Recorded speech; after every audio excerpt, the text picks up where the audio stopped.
లో ఘోరంగా విఫలమైనరు. నేను ఎందుకు చెప్తున్నా అంటే నేల విడిచి సాము ఎందుకు చేస్తున్నానంటే ఇక్కడ పరిస్థితులు క్షీణిస్తూ పోతా ఉంటే పెట్టుబడులు ఎలా వస్తాయి? పెట్టుబడులు రావడం దేవుడు ఎరుగు. ఉన్న పెట్టుబడులే వెనుకపోయే పరిస్థితి ఏర్పడ్డది. స్పష్టంగా వారి యొక్క అసమర్థతతోని, వారి యొక్క అనుభవరాహిత్యంతో, వారి యొక్క అవివేకంతో, వారి యొక్క దుర్విషలాటతో, వారి మాట తీరుతోని రాష్ట్రం నుంచి మరి సెమీకండక్టర్స్ కంపెనీ అయినటువంటి కేన్స్ తెలంగాణ రాష్ట్రం నుంచి వెనక్కిపోయిన సంగతిని గుర్తు చేస్తూ ఉన్నాను. అదే కాదు, గ్లాస్ మ్యానుఫ్యాక్చరింగ్ కంపెనీ అయినటువంటి కార్నింగ్ సంస్థ కూడా రాష్ట్రం నుంచి వెనక్కి వెళ్ళిపోయినది.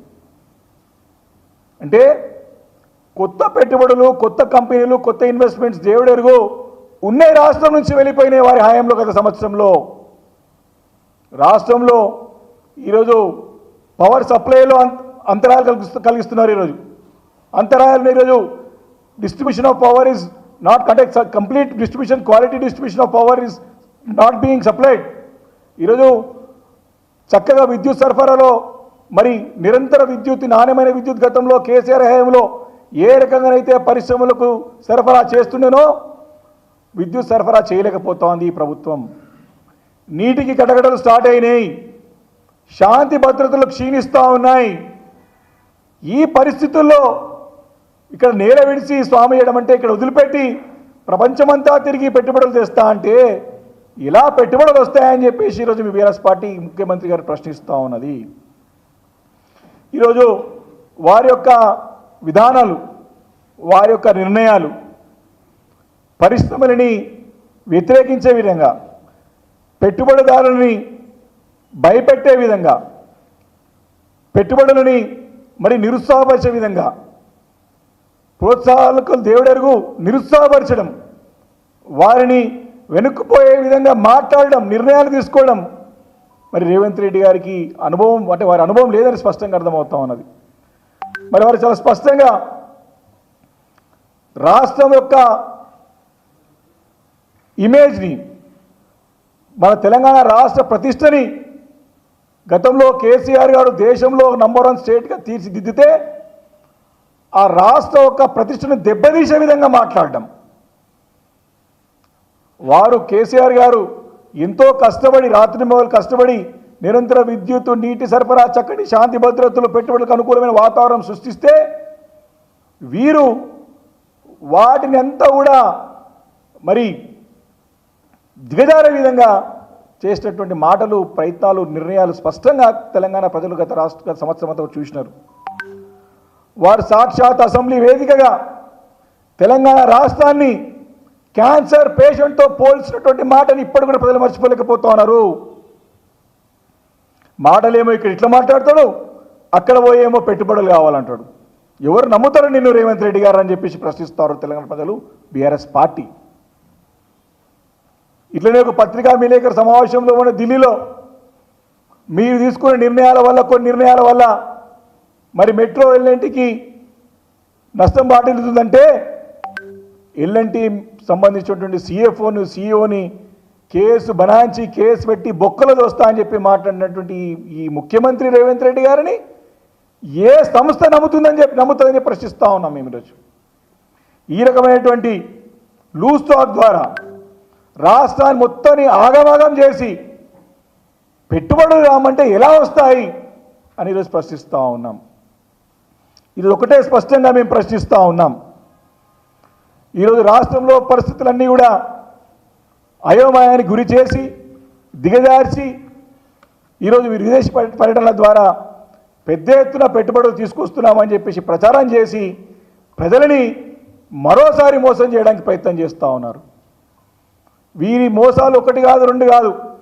ఈ యొక్క పెట్టుబడులు తీసుకొస్తున్నాము, ఈ విదేశీ పర్యటనల ద్వారా పెట్టుబడులు వస్తాయని చెప్పిన మాట ఏ రకంగానంటే, ఏ రకమైన మోసం అంటే ఇది మరో రకమైన మోసము, వంచన, దగ అని ఎందుకంటా ఉన్నామంటే స్పష్టంగా ఏ రకంగానైతే ప్రజలను గత సంవత్సరం నుంచి, ఎన్నికల ముందు నుంచి మోసం చేస్తూ ఉన్నారో ఇది కూడా మరొకసారి మోసం చేసే ప్రయత్నంలో భాగంగానే ఏ రకంగానైతే 100 రోజుల్లో 6 గ్యారంటీలు ఇస్తామని చెప్పి ప్రజలను మోసం చేసినారో ఈ పెట్టుబడులు తీసుకొస్తామని చెప్పిన మాట కూడా అదే రకమైన మోసము. ఏ రకంగా రైతులకు 2 లక్షల రుణమాఫీ ఏకకాలంలో చేస్తామని చెప్పి మోసం చేసినారో అదే రకంగా ఈ పెట్టుబడులు తీసుకొస్తామని చెప్పిన మాట మోసం. ఏ రకంగానైతే తెలంగాణ రాష్ట్రంలో ఉన్న అన్ని పుణ్యక్షేత్రాలు తిరిగి దేవుళ్ళ పైన ప్రమాణం తిని దేవుళ్ళని కూడా ఏ రకంగా మోసం చేశారో అదే రకంగా పెట్టుబడులు తీసుకొస్తున్నాం రాష్ట్రానికి అని చెప్పడం మరొక మోసం. ఈ రకంగా మహిళలకు 2500 పెన్షన్ అనుకోండి, వృద్ధులకు 4000 పెన్షన్ అనుకోండి, 1 కాదు 2 కాదు, రుణమాఫీ రైతు భరోసా 15,000 ఇస్తామని చెప్పి కుదించి 12,000 చేసి ఏ రకంగా అయితే రైతాంగాన్ని మోసం చేశారో మరి అదే రకమైన మోసం. మరి ఈ రకంగా రాష్ట్రంలో పరిస్థితులు బాగలేవంటాడు, ఆర్థిక పరిస్థితి బాగలేదంటాడు. కానీ 100 కోట్ల రూపాయలు పెట్టుకొని గత సంవత్సరం నుంచి ప్రకటనలు, పేపర్ ప్రకటనలు, టీవీ ప్రకటనలు, దేశవ్యాప్తంగా ప్రకటనలు చేసుకుంటూ మరి డబ్బులన్నీ కూడా దుబారా వృధా చేస్తున్నావా లేదా అని ఈరోజు మేము ప్రశ్నిస్తూ ఉన్నాం. రైతు భరోసాకి, రైతు మన రుణమాఫీకి డబ్బులు వాళ్ళకి ఇస్తానికి డబ్బులు ఉన్నాయి, కానీ సంవత్సరం పూర్తయితే మాత్రం సెక్రటరీల దగ్గర కోట్ల రూపాయలు పెట్టి టపాసులు పటాకులు పెద్ద ఎత్తున కాలవడం మాత్రం డబ్బులు వస్తాయి, కానీ ప్రజలకు ఇచ్చిన హామీ నెరవేర్చడానికి డబ్బులు రావు. ఇది ఈరోజు తెలంగాణ రాష్ట్రంలో జరుగుతున్నటువంటి పరిపాలన. ప్రజలని మోసం చేసుకుంటూ, మోసం చేసి అబద్ధాల పునాదులపైన ప్రభుత్వాన్ని ఏర్పాటు చేసి గత సంవత్సరం నుంచి కూడా ప్రజలని కూడా పక్కదారి పట్టిస్తూ, పక్కతో పట్టిస్తూ మరి తప్పుడు ప్రచారం చేసుకుంటూ తమ పబ్బం గడుపుకుంటా ఉన్నారు. ఇప్పుడు కూడా దావోస్ పర్యటన ద్వారా మరొకసారి పెట్టుబడుల యొక్క మరి ప్రకటనల ద్వారా ప్రజలను మోసం చేస్తుందని చెప్పేసి కూడా ఈ సందర్భంగా బీఆర్ఎస్ పార్టీ తెలియజేస్తూ ఉంది. తప్పకుండా దీనిపైన రాబోయే బడ్జెట్ సమావేశంలో కానీ ఈ అంశం పట్ల సుదీర్ఘంగా చర్చించడానికి బీఆర్ఎస్ పార్టీ సిద్ధంగా ఉంది. గతంలో కూడా మీరు తెచ్చినటువంటి 40,000 కోట్లు బూటకమని చెప్పేసి కూడా నిరూపితం చేసింది బీఆర్ఎస్ పార్టీ, మా నాయకత్వం అని చెప్పి ఈ సందర్భంగా మనవి చేసుకుంటూ మరి రాష్ట్రంలో పరిస్థితులు చక్కదిద్ది మరి అనుకూలమైన వాతావరణం సృష్టించే మీరు పర్యటనలు చేస్తే దానికి అర్థం ఉంది తప్ప ఇక్కడంతా కూడా గందరగోళం సృష్టించి, అయోమయం సృష్టించి, ఇక్కడ ఉన్న వాళ్ళందరినీ కూడా మరి బ్లాక్మెయిల్ చేసుకుంటూ, వారిని ఇబ్బంది పెట్టుకుంటూ, మరి వారిని పోలీస్ కేసులు పెడతామని బెదిరించి, కేసులు పెడతామని బెదిరిస్తే పెట్టుబడులు వస్తాయి అంటే మాత్రం మరి పెట్టుబడులు రావడానికి ఆస్కారం ఉండదు.